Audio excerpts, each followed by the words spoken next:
Тенти Адышева. Қылы үзілген қомызым. Ескерме баян.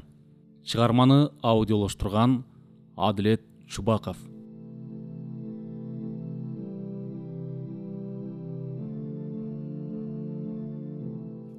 Иса Қоноевич менен биз көп жылдары жакын жолдоштук, саналаштык мамиледе жүрдүк. Берекелүү март, барпаңдаган кең пейил Заке өзүнүн өмүрлүк жары, өзүндөй кең пейил, шайыр мүнөздүү, булбул үндүү, боорукер ак пейил Бүйүкан Исмаиловна экөө издешпей табышкан сыяктанышып, адамдарды өзлөрүнө тартып, бирин-бири толуктап турган жандардан болчу. Биз эки үйдүн арасынан кыя өтпөй сыйлашып жүрдүк десем болот. 1957 жылы ушул биз жашаган академиянын үйү бүттү. Андан бир жыл мурда Дзержинский бульварындагы үй бүттү. Биздин ошол үйдөн квартира алууга үмүтүбүз чоң болчу. Иса Қоноевич убада берип, ишендирип жүргөн. Бирок ал үйдөн бизге тийбей калгандыгы жөнүндө, кулубегибиздин үйгө жетпей калганда капаланып ыйлаганы жөнүндө жогоруда эскерип кетпедимби? Чынында жаңы жакшы үйгө жетсең, эң биринчи балдардын кубанычысы. Анткени бала ар нерсени өтө жүрөгүнө жакын кабыл алып, ага токтоосу жок оргуштай эригип кетет эмеспи? Мына эми ошол экинчи бүткөн Ленин проспектисиндеги үйдөн квартира алмай болдук. Экинчи этаждан 4 комнаталуу квартира бизге бөлүнөт.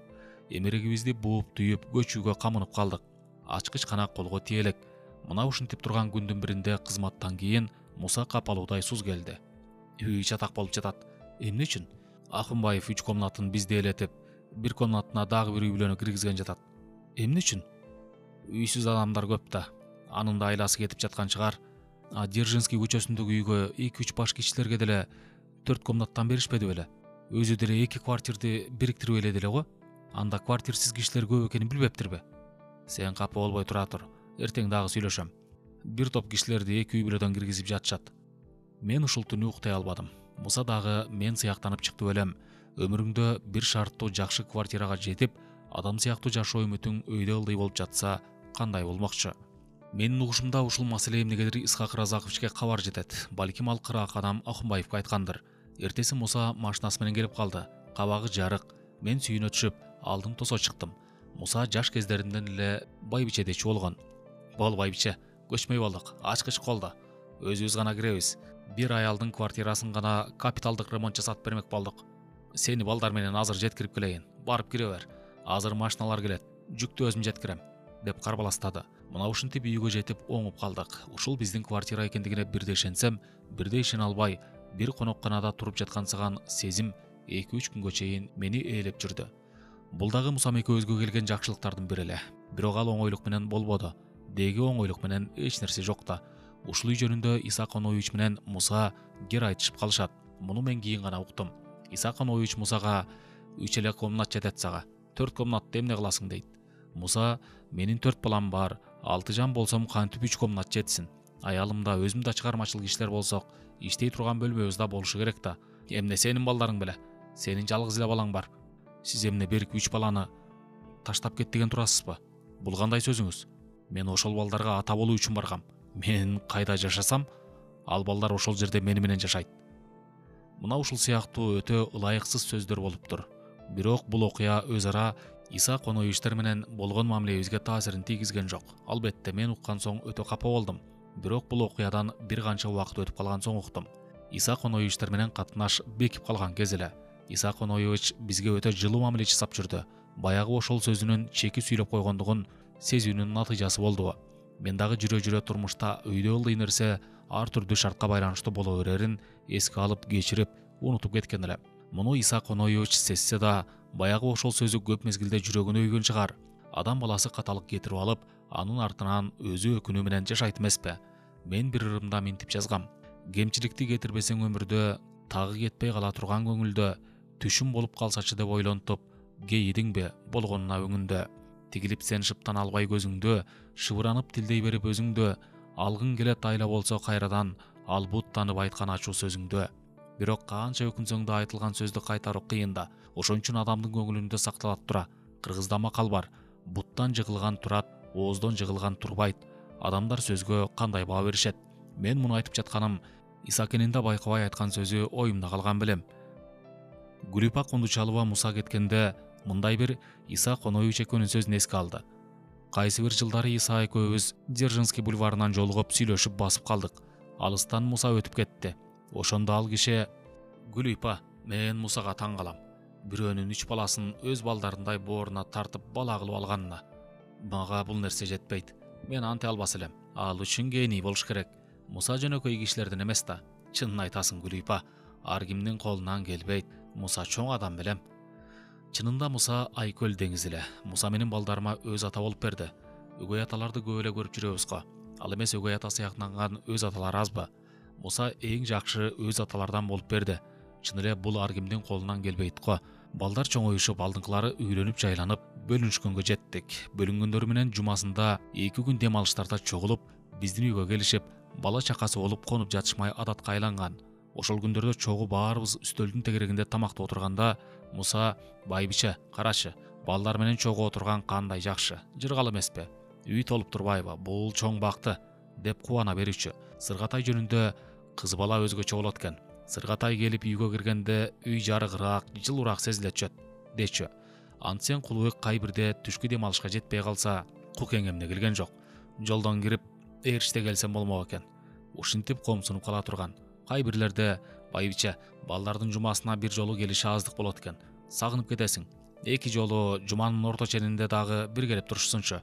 Анда мен: койчу, эс алалы, бир келишсе жетет, десем унчукпай калчу да, бир убакта карасаң балдарды жыйнап, машинасына салып алып келип калчу. Байбиче, балдарыңды алып келдим. Сага өзүм жардам берем, деп күнөөлүүдөй күнүңдөп кала турган. Кичинекей балдарын кийинткенче шаштырып, төшөккө оротуп алып жөнөчү. Дем алыш күндөрү эртең менен турган соң эле: Байбиче, бүгүн балдар келет. Эмне тамак жасайсың? Балдар эмнеге чыгышты, келишпейби деп ары бери баса баштачу. Мен: келишер, эмне шаштың дейм. Анан акырын телефонго барып: эй уйкучулар, тезирээк такси чакыртып келгиле. Ушинтип шаштырып калчу. Бул өз аталык пейил эме эмне? Кай бир өз атага деле мындай пейил жетпесү мүмкүн. Айтып отурсаң, көп нерсени келтирүүгө болот. Өзүнчө бир узун жомок болуп кетмекчи. Көзү барда бирде эле салсаң, бирде алынбаган. Көз өткөн соң баардыгы ийнесинен жибине чейин эске түшүп эндиреп турат белем. Мусанын аталык мээри баарыбызга жылуу нурун чачып, боорукерлик, кең пейилдик, сыйлоочулук, ынтымактуулуктун үрөөнүн сээп, өндүрүп, үй бүлөдөгү бакты таалайдын баба дыйканы болду. Өзүнүн жеке башынын үлгүсүндө, пейилинде, дилинде балдарды тарбиялап өстүрдү.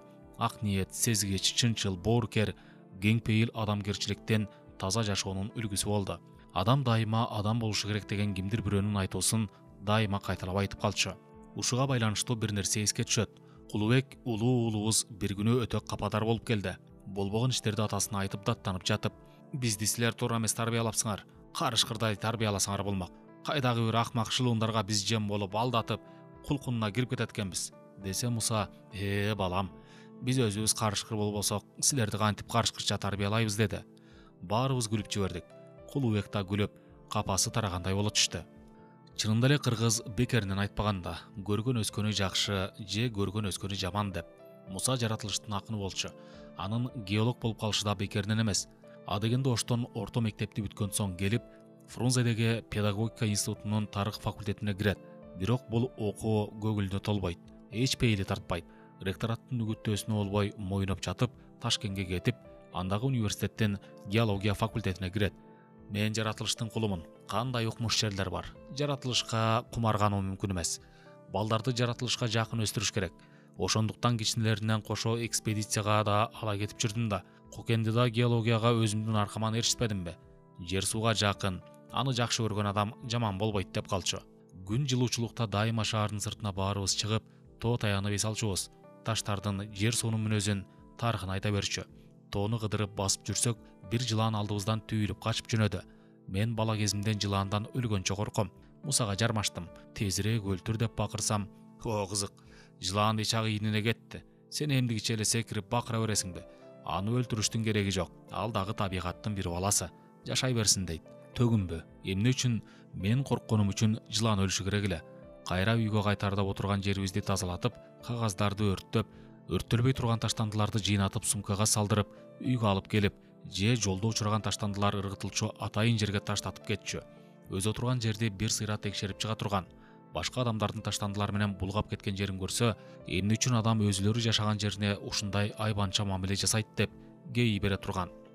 Мусанын мындай жер сууга болгон мамилеси баарыбыздын көкүрөгүбүзгө сиңгендиктен Биздин балдар тоого келип, жуугазын гүлүн кучак терип алып жүргөн адамдарга барышып, алардын түбүнөн жулуп алганын көрүшсө, жаны алга албай айтыша турган. Мына ушундай жер суунун, табигаттын акыны болгон, аны чексиз сүйүп баалай билген, көрмөйүнчө, суктанмайынча жашай албаган адам эми эч нерседен кабарсыз жатып калганы жанды кейитет.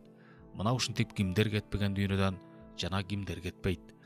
Бул дүйнө бирин узатып, бирин тосуп алуусу менен менсине кебелбегендей, кемибегендей кылымдарды боюна сиңирип тура берет экен да.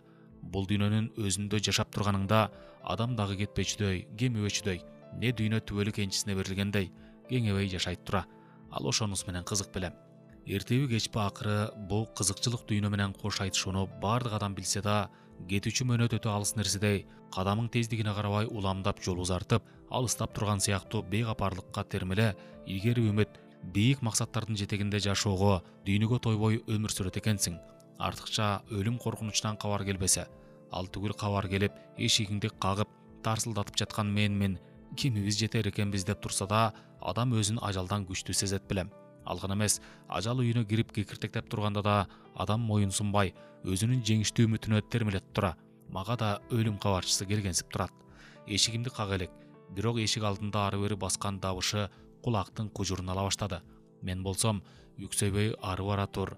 Мага дагы 3-4 жыл мөөнөт зарыл. Көрдүңбү, менин каалоом жупуну дейм. Бирок мөөнөт алсызыраак болсо жашоо маселе го.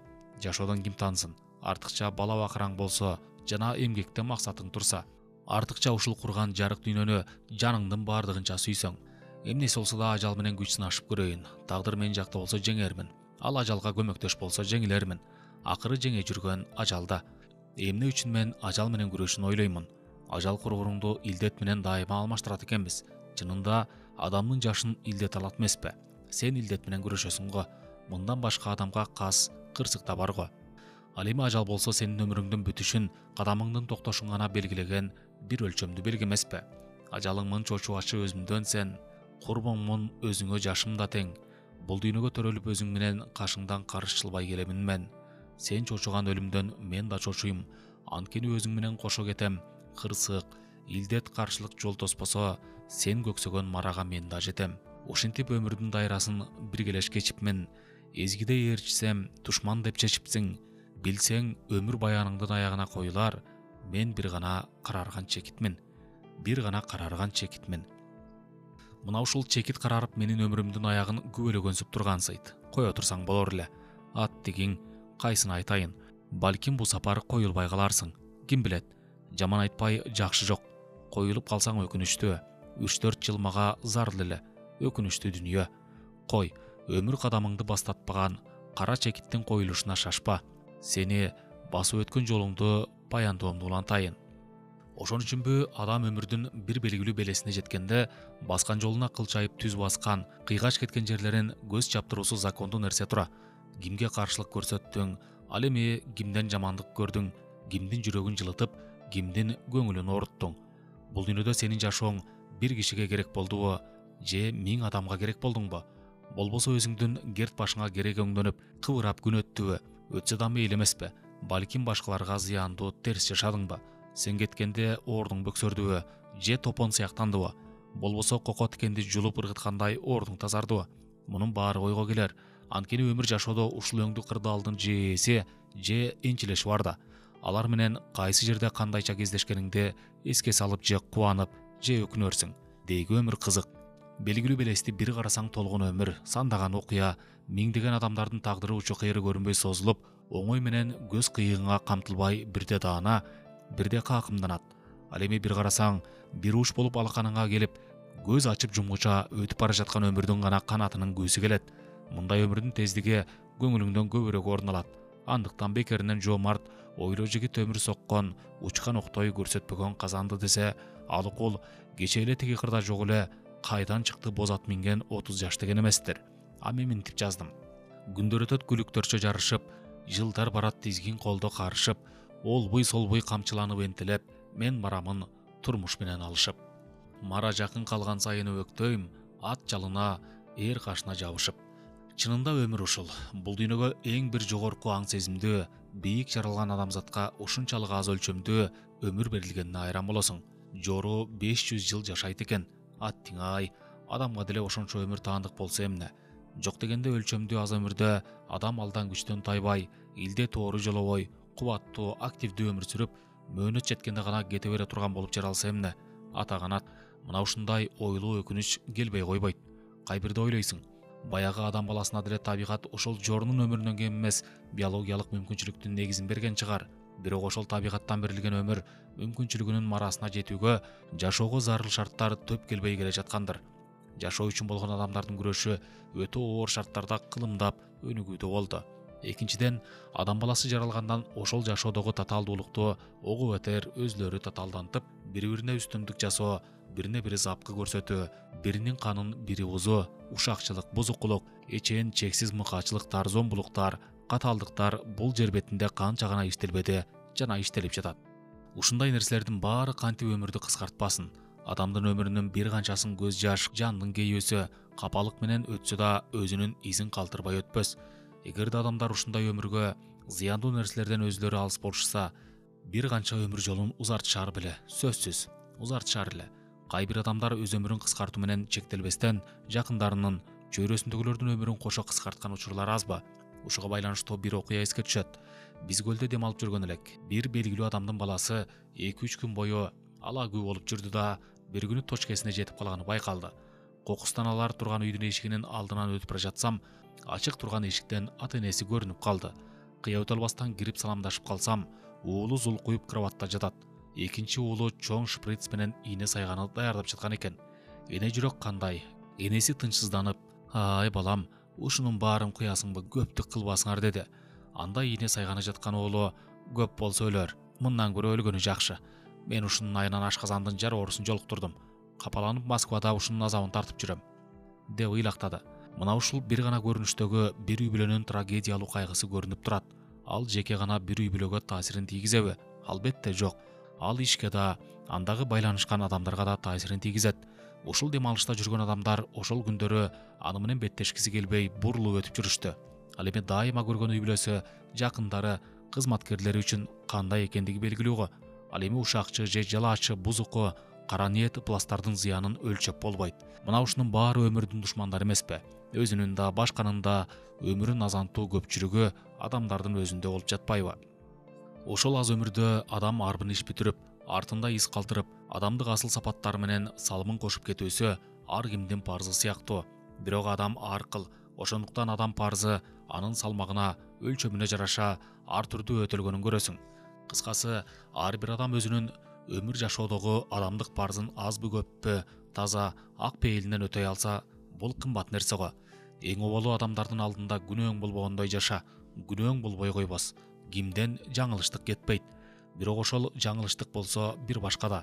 Эгерде ал атайын иштелген зыяндуулук болсо, ал жек көрүндү нерсе да. Андыктан адам ар качан өзүнө суроо сала жүрсө, ушул менин мойнумда, бирөөнүн убалы мойнумда барбы же жокпу, азбы же көппү деген сыяктуу жашаса. Бирок мойнундагы бирөөнүн убалы ойлотсо, ага ойлонуп, ошол убалды мойнуна алып өкүнсө го жакшы. Ага өкүнбөй кайра көксөзү канып, жеңиштүү баатырдан болуп тынч капасыз мемиреп, түнкүсүн уктап, күндүзү жер суунун ээси сыяктанып, көкүрөктү керип басып жүргөндөр да кезигет да. Кимдир бирөө айтат эмиш: "Мен күрөшкө жаралган адаммын, күрөшүп бүткөн күнү өлөм" деп. Күрөш ар түрдүүчө, эл үчүн, адамдардын пайдасы үчүн, иштин кызыкчылыгы үчүн жана башка зарылчылыгы бар күрөштөр бар. Ал бир адамга парз. Ал эми жеке баштын кызыкчылыгы үчүн көрө албастык, ичтардык сезимдин бирөөсүндө, кара ниеттик менен иштеген, кек кубалуу өңдөнгөн сезимдин жетегинде жүргүзүлгөн күрөштүн зыянынан адамдар мөгдөйт эмеспи?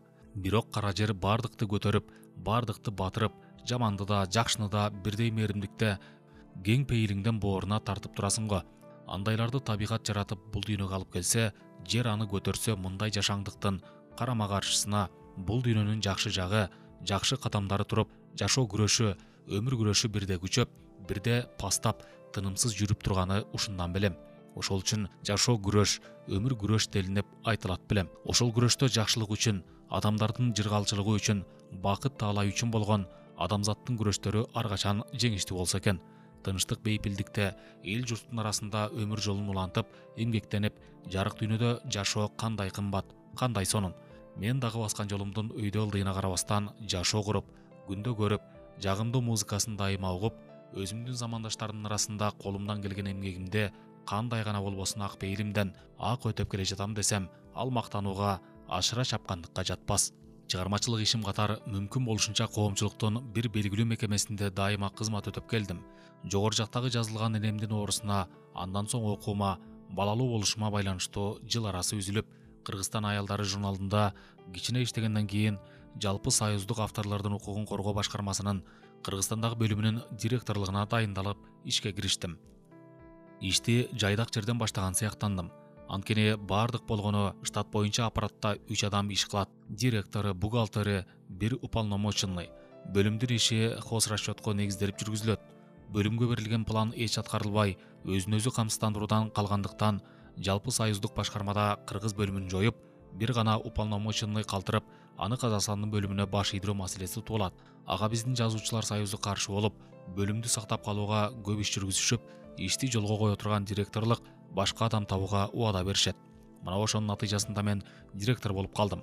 Бөлүмдө мурда жалаң гана театрлардан авторлук гонорарлар жыйналуудан башка иш жүргүзүлбөптүр. Мындан башка дагы автордук укукту коргоо маселеси, авторлорго консультация берүү иши, автордук укукка байланыштуу закондор, гонорарлардын нормалык актыларын, договорлук, пропагандалоо, экспертиза жана башка бир канча авторлорду чыгармаларды каттоо иштери жолго коюлбаган, ал түгүл башталбаган экен. Мына ушундай шартта мен ушул бөлүмдө ишимди баштадым. Башталганда эле прокуратурага чакырылуудан болду. Ал мындайча: бөлүмдө мурда түшүнө кирбеген бир иш, договорлор боюнча иш аттуу маселе башка республикаларда эчак башталып, кайбирлеринде кадимкидей эле жолго коюлуп калыптыр. Артыкча Казакстанда. Мен ушул иштен баштагым келди. Анткени жазуучулардан көп угуп жүрө турганмын. Чыгарманы жазыштан да аны чыгарыш кыйын. Чыгарып алсаң, ал үчүн ага гонорар алыш баарынан кыйыны ушул.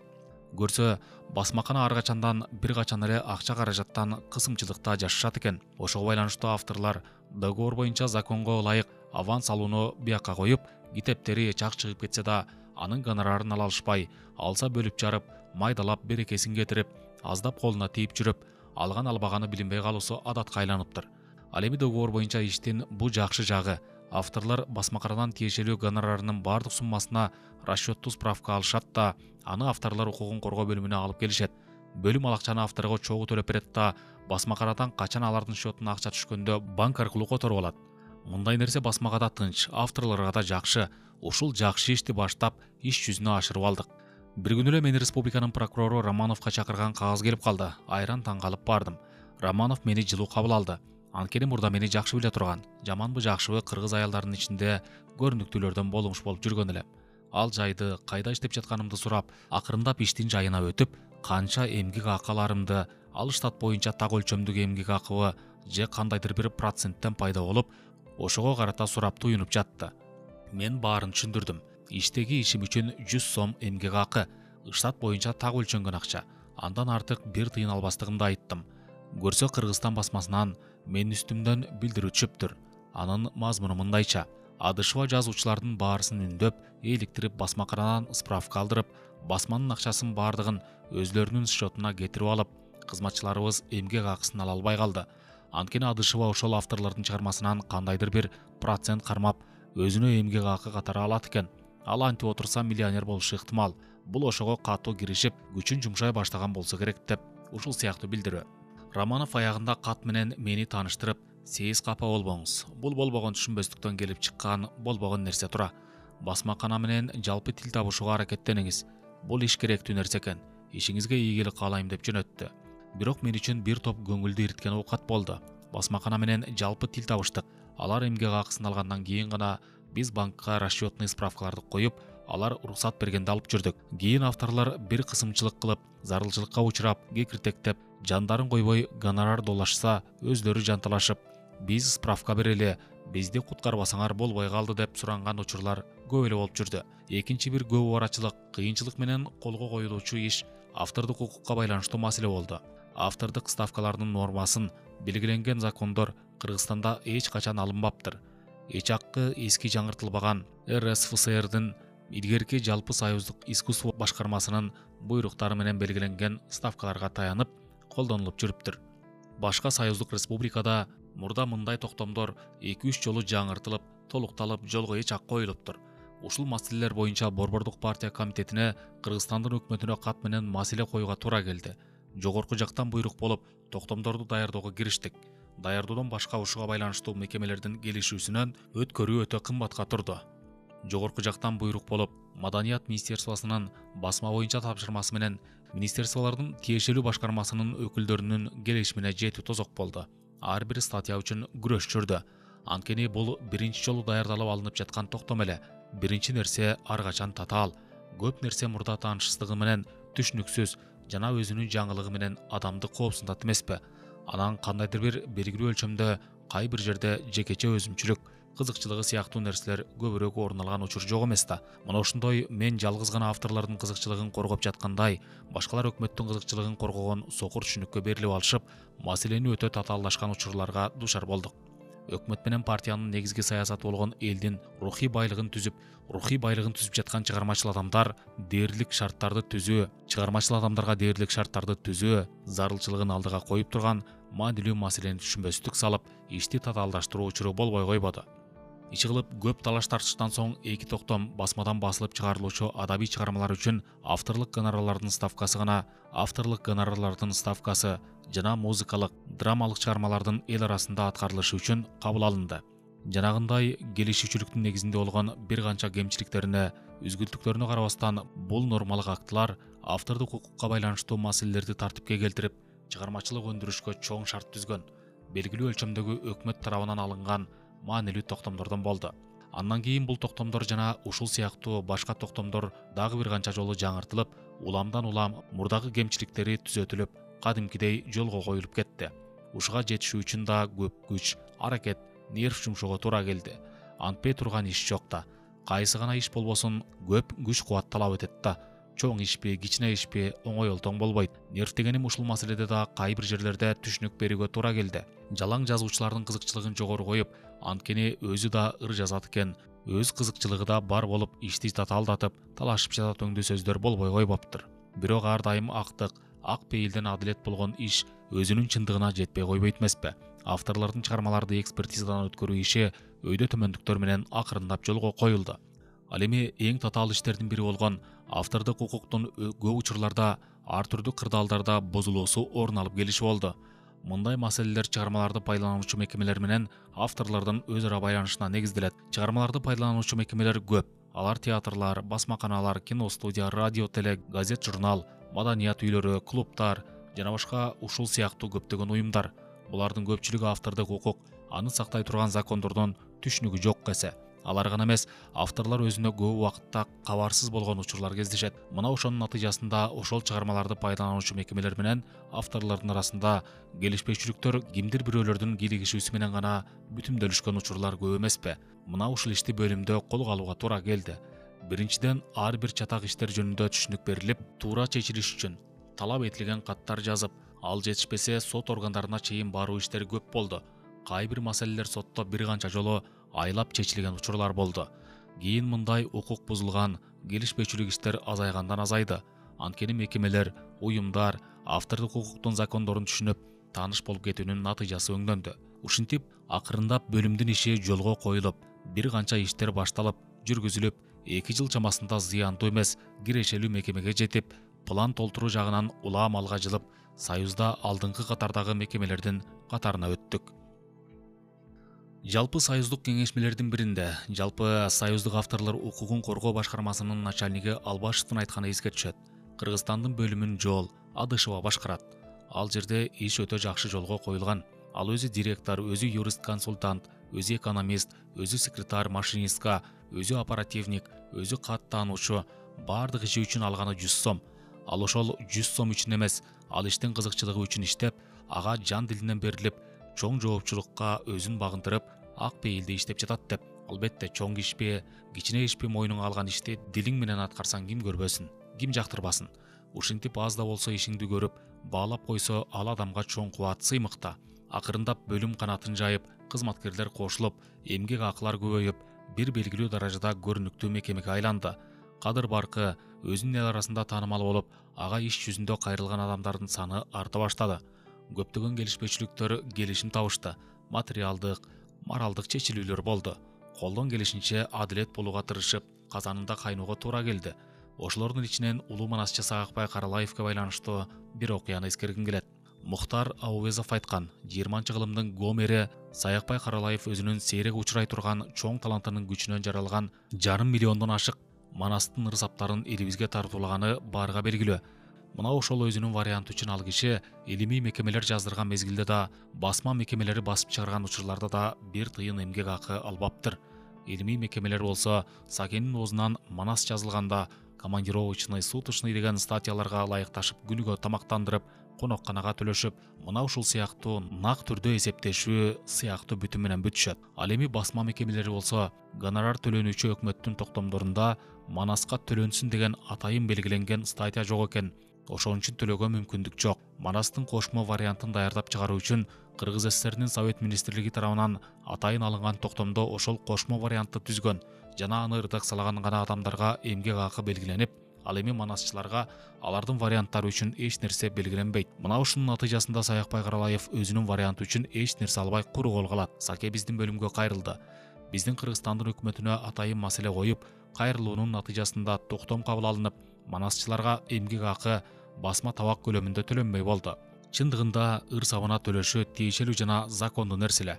Бирок бир аз ошол басма табакка төлөнүшү да чоң ийгилик болду. Анткени ушул маселеге кызыкчылыгы байланышкан адамдар бир канча каршылыктар көрсөтүштү. Манас сом долгон дөңгөч сыяктуу элдик чыгарма, андан табак аяк, чөмүч кашык жасалышы керек. Мына ушул сыяктуу ишти аткаргандар гана эмгек акы алууга милдеттүү. Саакбай дөңгөчтү тартуулаган, биз идиш аяк жасайбыз. Эмгек биздики, эмгек акы бизге гана төлөнүп туру керек. Ушул сыяктуу эч бир нерсеге сыйбай турган сөздөрдүн, алардын активдүү кийлигишүүнүн натыйжасында маселе татаалданып жатып иш жүзүнө аткарылды. Акырындап жүрүп отуруп, улам автордук укукка байланыштуу закондор, ставкалар жаңыртылып, толукталынып, өзүнүн дээрлик калыбына келтирилди. Бирок өз учурунда ошол табак аяк жасагандар өзлөрүнүн аткарган түзүүчүлүк, редакторлук иштери үчүн эмгек акыны мол алгандарына карабастан, ар бир жолу кайра басылып чыгышына гонорар алууну талап этүү менен, ал түгүл башка тилдерде басылып чыгуусуна да гонорар алууга умтулушту. Албетте, мен бул жерде жалпылап түзүүчүлөрдүн баары айткандай талапта болду дегендей түшүнүк бергенсип жатам. Бул адилеттикке жатпас. Түзүүчүлөр баарыга белгилүү үчөө болгонго: Токомбаев, Маликов, Сыдыкбеков. Ар эки ар качан эгерде бизге гонорар төлөнүү тиешелүү болсо, ага акыбыз бар болсо, мен каршы эмесмин дегендей позицияда турду. Сыдыкбеков: мен Сейтекти түзгөм. Бүт бойдон Каралаевдин вариантына түзүлгөн. Түзүүчүлүк милдетимди аткаргам. Ал үчүн акымды алгам деди. Өтө активдүү жана көгөрө киришкен Кубанычбек Маликов болду. Жанагы табак аякта ушул кишинин табылгасы. Манастын кошмо вариантынын кыргыз тилинде басылышына Саакбайга гонорар төлөнсө, бизге да төлөнүшү керек деп маселени катуу койду. Натыйжада эч кимге төлөнбөй калды. Бирок өкмөттүн жаңы токтому боюнча басмадан чыгарылса, манасчыларга өз варианты үчүн гонорар төлөнмөй болду. Саакбай Каралаев төрүнөн көрүү жакын болуп турган мезгил эле. Бир күнү байбичеси экөө мен отурган кабинетке келип калышты. Дайыма бөжөңдөшүп экөө ээрчишип жүрө турган. Келип отурган соң тентке: бул мага гонорар төлөнө турган кагаздарды бөлүп бекемделген өңдөндү. Бирок ал кагаздын тыйын болуп колго түшүшү үчүн кыргызым тайторуну таптатып качанча булат, ал байгеге кандай келет ким билет. Аны жолдон сүрөгөндөр дагы эмнетишет, муну да ким билет. Апаң экөөбүз канча жашайбыз, муну көктөгү чоңу билбесе ким билет. Мынау казак туугандар тайторуну чабышкан эмиш. Буларын кумпуюп эле жүрө беришеби же бизге бирдеке дешеби? Муну кандай дейсиң? Деп сурап калды. Мен Сакеме казак туугандар өзлөрү эч нерсе айтпасын жана бала айламайынча эмчек кайда экенин айтып, казак тилинде чыккан манастагы өзүнүн варианты үчүн гонорар талап эткен бир чарчы тил кат алып келишин сурадым. Өмүр бою кыргыз элин кыдырып талыкпастан угуучуларын манаска суусунду кандырып келген Саке өмүрүнүн акырында бир казак туугандардан да чай ичип койсо жаман эместир деген ойго келип, аракет жумшала баштады. Муну угуп калган Кубанычбек да катуулап өзү үчүн гонорар талап этип, өз алдынча киришип калды. Казакстандын жазуучу басмасы жалгыз Каралаев болсо, Маликовду да сураса, анын аркасынан дагы башкалары чыкса кандай болот дешип, чалкасынан кетишти. Эч кимге гонорар төлөбөйбүз болуп жооп кайтарышты. Казакстандык авторлордун укугун коргоо бөлүмү Каралаевдин арызын колдоп, сот органдарына кайрылмакчы болду. Бирок Маликов менен Каралаевдин кимиси акылуу гонорарга, экөөнүн манаска кандай тиешеси бар, мына ушуну чечип берүү маселесин талап этти. Башкача айтканда, Каралаевдин өзүнө таандык барбы? Эгер болсо аны тиешелүү мекемелердин аныктоосу керек. Маликов түзүүчүлеби же алдагы тексттин автору болуп эсептелеби жана башка. Бул маселе оңой олтоң чечилбеди. Канча комиссия, канча справка, чечимдер Жалпы Союздук авторлордун укугун коргоо башкармасынын кийлигишүүсү, Жалпы Союздук прокурордун бир эмес, эки жолу түшүндүрүүсү булардын бардыгын жыйынтыктап, Казакстандын райондук эл сотунан жогорку сотуна чейин каралып жатып, акыры Саякбай Каралаевдин пайдасына чечилип, Казакстандын жазуучу басмасынан гонорар өндүрүлдү. Мына ушинтип Саке казак туугандардан да чай ичкен эле. Саке мага ыраазы болуп, Акбоз бие союп, Муса экөөбүздү, Түгөлбай Сыдыкбековду дагы 2-3 кишини чакырып, гонорарын майлап, мага батасын берген. Адабият, иш өтөсөң деле кай бирлерде көңүл иртмей кырдаалдар болот тура. Мага ушунун натыйжасында кыйшыгыра караган көздөр пайда болду. Мен жөнүндө тескери пикир түзүү аракети да болбой койгон жок. Карагатын погода жасап жатат, атка коно калдым. Саякбай Каралаев жердеш үчүн гана аны колдоп, аракеттер жасады болгон күнөө ушул болду. Эгерде Саке Марстан келген адам болсо да, мен ошол улуу манасчынын адилеттүү иши үчүн жан дилим менен кирмекчимин. Саякбай кыргыз элинин 20-кылымдагы магикандардын акыркысы эле. Ушул Сакенин бул дүйнөдөн кайтарына көп деле мезгил калбаганына акыл жетсе да, анын биздин арабыздан кетерине көңүл ынангысы келбеген.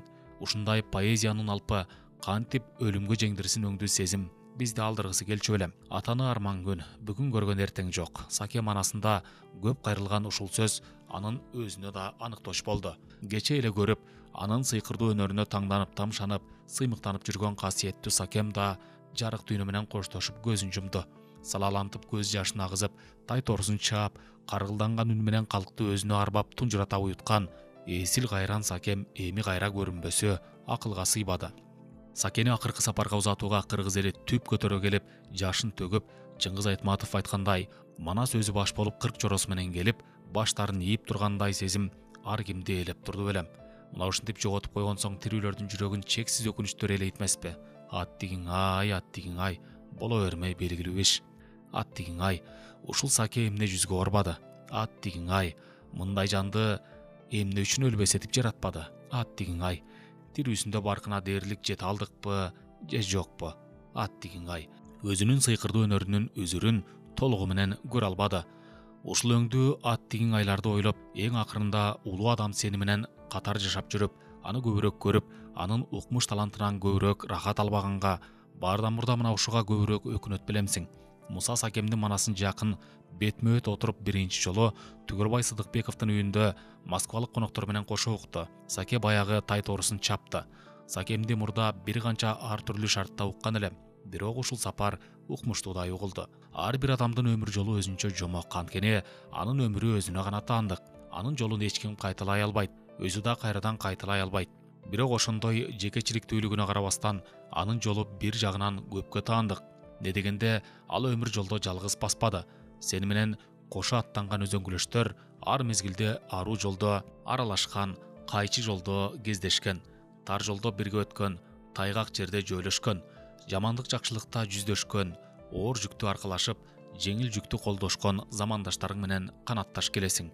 Тагдырың, талабың, максат күнүң журт ичинде бир бүтүн бирдикте байланышып, жашоонун негизи келип эле элге, коомчулукка, ата мекенге такалат эмеспи? Мына ушул жашоодо адам колунан келген эмгегин чын ниеттен ак өтөп, адамдык касиетке татыктуу, маңдайы жарык өмүр сүрүп, тирүүсүндө жылуу сөз угуп кеткенинде, адамдардын көңүлүндө жакшы эскерүү калтырып кетсе, мындан кымбат эмне бар? Чыгарманын аягы.